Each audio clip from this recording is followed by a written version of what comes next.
Tonight, our special transmission as Israel's Supreme Court has dismissed a petition to close the infamous Sde Teiman prison. Assalamu alaikum and good evening. This is Muslim News Canada on Muslim Network TV. I'm Zahra Sayed. Today is the 350th day since Israel started its indiscriminate attacks on Gaza.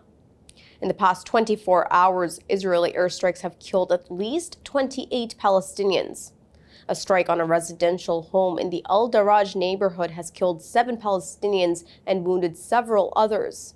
Attacks on the Abu al-Hatal and Ziyada families have killed 6 people. A report in the Wall Street Journal says a ceasefire between Israel and Hamas is unlikely before President Biden's term ends in January.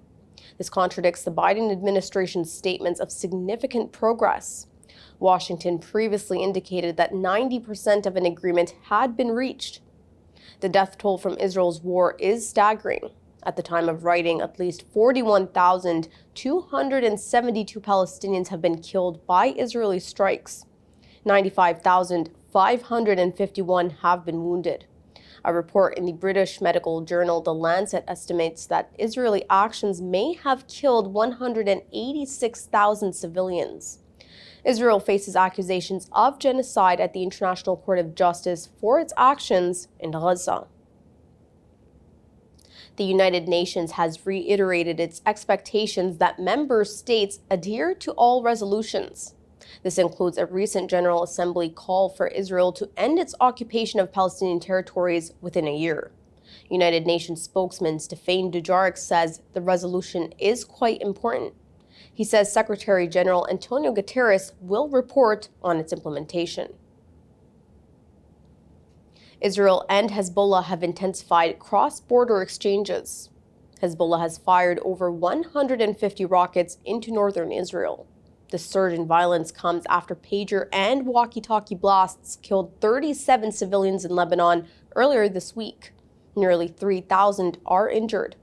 Israeli media reports at least 300 homes in the Metula settlement have been damaged. Hezbollah has also claimed responsibility for 17 separate assaults on Israeli military positions in a single day. Hezbollah leader Hassan Nasrallah has announced an internal investigation following a series of coordinated explosions in Lebanon. Nasrallah acknowledges the severity of the attacks and says Israel has crossed all red lines and inflicted an unprecedented military blow on Hezbollah. Sources indicate that devices were rigged with explosives before reaching Lebanon. This suggests a significant security breach. Military analysts warn that this breach may indicate deep infiltration within Hezbollah's ranks. While Israeli officials remain silent on the attacks, the military has confirmed ongoing operations against Hezbollah. Nasrallah vows tough retribution. A statement issued by 16 United Nations humanitarian organizations says Israel has blocked 83% of food aid to the Gaza Strip. The blockade has dramatically reduced the average meals for Gaza residents from 2 a day to just 1 every other day. Notable organizations like Save the Children and Oxfam have highlighted the dire need for aid. They say there are significant delays in humanitarian operations. Around 50,000 children aged 6 to 9 months old require immediate treatment for malnutrition by the end of this year. The report shows only 37 out of 94 planned missions were executed in northern Gaza during the first half of September. The Israeli Supreme Court has dismissed a petition from civil society groups seeking to close Sde Teiman prison. The prison is notorious for human rights violations against Palestinian detainees. The court's ruling follows claims of severe mistreatment, including torture and neglect. The petition was filed by human rights organizations, including the Association for Civil Rights and Doctors for Human Rights. It called for immediate closure of the facility.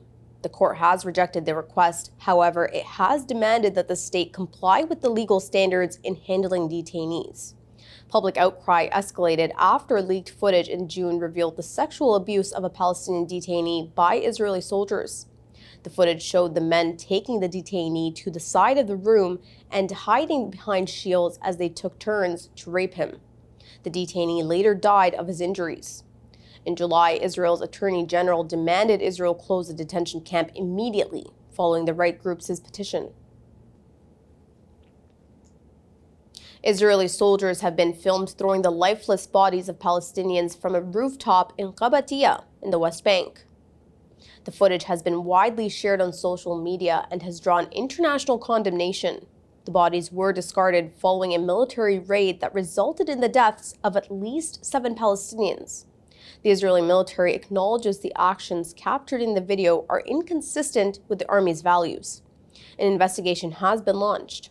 The Palestinian Foreign Ministry and Hamas condemned the incident. Palestinian officials say the incident is a blatant violation of international law, which mandates respectful treatment of enemy corpses.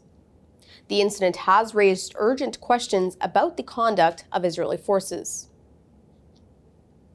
The University of Virginia in the United States has refused to divest from Israel. This comes despite a student referendum in February that favored a boycott. Over 8,000 students participated in February's vote. More than 2/3 supported full divestment from companies linked to Israel. The university's investment management, however, says political views should not influence investment strategies. It says the university should prioritize financial returns instead. The university oversees nearly $14 billion worth of investments. Virginia Attorney General Jason Myers has urged the board to ignore divestment calls and label the boycott, divestment, sanctions movement a threat to Israel. Arthur Wilczynski, the University of Ottawa's special advisor on anti-Semitism, has resigned following backlash over his social media posts. In the posts, Wilczynski celebrated recent explosions targeting Hezbollah in Lebanon. He described the attacks as brilliant. The comments sparked outrage from students and human rights advocates. Wilczynski later expressed regret. He says his posts have caused harm and compromised his ability to combat anti-Semitism effectively. The University of Ottawa has confirmed his resignation. Human rights organizations, including Jewish Voices Ottawa, welcomed the decision. Wilczynski has spent more than 30 years in the Canadian Public Service working on foreign policy, intelligence, security, and defense issues. He also served as Canada's ambassador to Norway. That's all from our Toronto studios. Thank you for watching Muslim News Canada.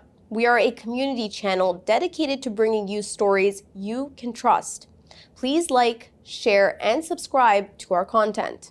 You can also comment to let us know what you think of our coverage. You can donate now by visiting muslimnetwork.tv/donate. For more content, keep watching Muslim Network TV. Assalamu alaikum.